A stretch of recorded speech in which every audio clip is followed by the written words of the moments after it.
I just wanted one last crazy night. My fiancée spent the night at her ex's during a girls' trip, so I canceled the wedding and I was 34, just a few weeks away from marrying Emily, the woman I truly believed was my forever. We had been together for 4 years, bought a small house together, and navigated the kind of bumps that usually test couples early on. Or at least, I thought we had. Her best friend, Mia, had been planning a low-key girls' trip to Nashville to celebrate Emily's last month of single life.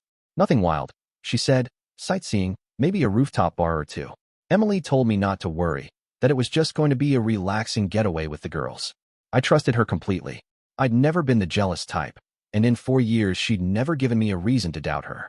The night she left, she sent me a few photos, her and the girls on a rooftop patio with city lights behind them, cocktails in their hands. She looked happy. I texted back, looks fun. Don't drink all the margaritas without me. She replied with a heart emoji, and I went to bed that night feeling content. The second day, though, something felt different. Her texts were short, coming hours apart. She said she was busy, that they were out exploring. I asked if she wanted to FaceTime for a minute before bed, but she brushed it off, said she was tired and would call me tomorrow. It wasn't like her to be distant. That's when I got the message that made my chest tighten. It wasn't from Emily. It was from Mia. Dave, you deserve to know something. Emily didn't come back to the hotel last night. I stared at my phone, reading the sentence over and over. I called Mia immediately, my mind racing. She sounded uneasy, almost like she regretted texting me, but after a pause she told me the rest. The night before, they had been at a bar when they ran into Jason, Emily's ex-boyfriend.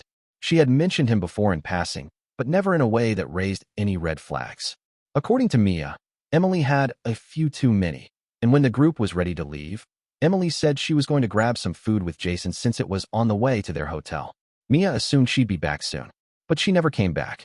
Mia didn't see her again until late the next day. Emily acted like nothing had happened, claiming she had just crashed somewhere. Mia didn't press her, but another friend in the group told Mia they had seen Emily and Jason walking into his apartment building around 2 a.m. I remember sitting on the couch, phone in hand, staring at the wall. My heart was pounding, but my thoughts felt strangely clear. I didn't want rumors or half-truths. I needed to hear it from Emily herself.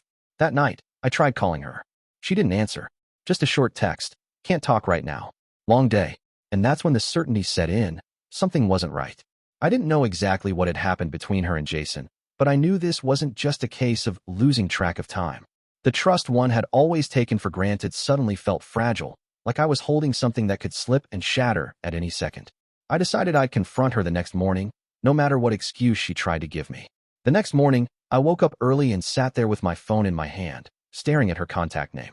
I'd been rehearsing what I was going to say, but the truth was, there's no easy way to ask the kind of question I was about to ask. When she finally answered, her voice was groggy. "Babe, I'm hungover. Can this wait?" she mumbled. I didn't waste time. My tone was flat. "Did you spend the night at Jason's?" There was a long pause, long enough that I already knew the answer before she said anything. "Yeah," she finally whispered. "But nothing happened, I swear. I was drunk, and it was close by. I just crashed there." I almost laughed at how absurd that sounded. "Do you think I'm stupid?" I asked, my voice sharper now. She started talking faster, like she was trying to fill the silence before it swallowed her. "It's not what you think. We were just talking. I had too much to drink, and it didn't feel safe walking back alone. I didn't mean anything by it." I could feel my jaw tighten. I wasn't yelling, but the anger was there. "You could have called an Uber. You could have called me. But you went to your ex's apartment in the middle of the night and stayed there until morning. What part of that am I supposed to see as innocent?" She sighed heavily, like I was the one making this more dramatic than it needed to be. I didn't think it was a big deal. I was tired, it was close, and I cut her off. "Stop. You don't accidentally stay over at your ex's place while you're on a girls' trip a few weeks before your wedding." Her voice cracked slightly. I don't even remember falling asleep there. I was drunk. It didn't mean anything. It didn't matter how many ways she tried to reword it. The fact was the same. She had made a choice, one that no engaged person should ever make. And if Mia hadn't told me, Emily wouldn't have said a word. That part hurt almost as much as the night itself. The idea that she could have just come home and smiled like nothing had happened, letting me walk down the aisle blind. I didn't tell her right then what I was going to do. I just said, "We'll talk when you get home," and hung up. But deep down, I already knew there wasn't going to be any fixing this. When Emily came home 2 days later, she pulled into the driveway like nothing had happened. I stayed inside, waiting. The moment she stepped through the door, she dropped her bags and reached for me, but I didn't move. "Dave, please, can we just talk?" she said, her voice shaky. I kept my distance. Talk about what? How you spent the night at your ex's place and didn't think it was worth mentioning. She started crying. At first, it was the soft, quiet kind. The kind that makes you wonder if maybe they're genuinely remorseful. But I'd been replaying her choices in my head for 2 days, and my mind was made up. Her excuses came in waves, each more desperate than the last. First, I don't remember what happened. Then, it didn't mean anything. And finally, I just wanted one last crazy night before we got married. That last part felt like a punch. I didn't yell, but I didn't sugarcoat it either. If that's what you think a crazy night looks like, then you're not the person I thought I was marrying. I told her the wedding was off. She begged, promised therapy, swore she'd cut contact with Jason forever, said she'd do anything to prove herself. But the trust was gone. It wasn't about Jason anymore. It was about the fact that she had crossed a line and tried to bury it. I gave her a week to move her things out. Canceling the wedding was brutal. Telling our families, calling vendors, losing thousands in deposits we'd saved years for. It all felt like pouring salt on an open wound. But the worst part wasn't the money or the embarrassment.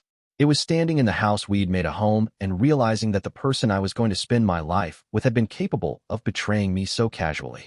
A month passed. I wasn't looking for anything new. Dating was the last thing on my mind.